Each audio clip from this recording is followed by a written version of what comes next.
Subscribe to our channel and click on the bell button to receive important financial updates faster than anybody else. Friends, welcome to another video on your channel Profit in Equities. In this video, we'll be talking about a stock which was on a free fall for the majority of the year, then rose 42% this month, and where the promoter has recently bought 6,38,444 shares worth around rupees 11.6 crores.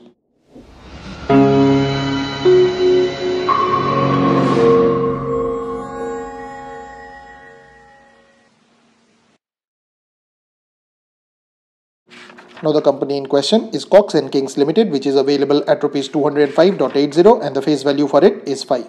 The symbol for it is COX&KINGS. Now Coxon Kings stock has been on a steady climb this month, rising by 42% from rupees 140 on October 1 to rupees 199 on October 18, even as the Sensex and Nifty continued their slide. The rise, however, is not due to any newfound investor confidence, but its promoters who have stepped in, increasing their stake. Between October 1 and 15, promoter Peter Kirker-led entity Sneh Southern Traders and Agents and Elizabetha Kirker-led entity Liz Traders and Agents bought 6,38,444 shares worth rupees 11.6 crores in 11 tranches. Before the promoters intervened in October, the stock was on a free fall.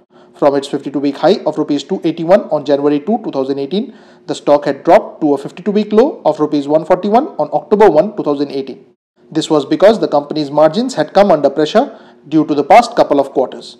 In the first quarter of FY19, revenue increased 15.8% year-on-year to rupees 8.17 billion. However, the EBITDA margin shrunk by 1643 basis points due to higher other expenses led by forex losses of rupees 910 million. The company's muted performance has made brokerages cautious. Now, the demerger of its forex business has entered the last phase, with October 26 being fixed as the record date. The decision to spin off the forex business was taken to enable it to capitalize on growth opportunities in an independent manner.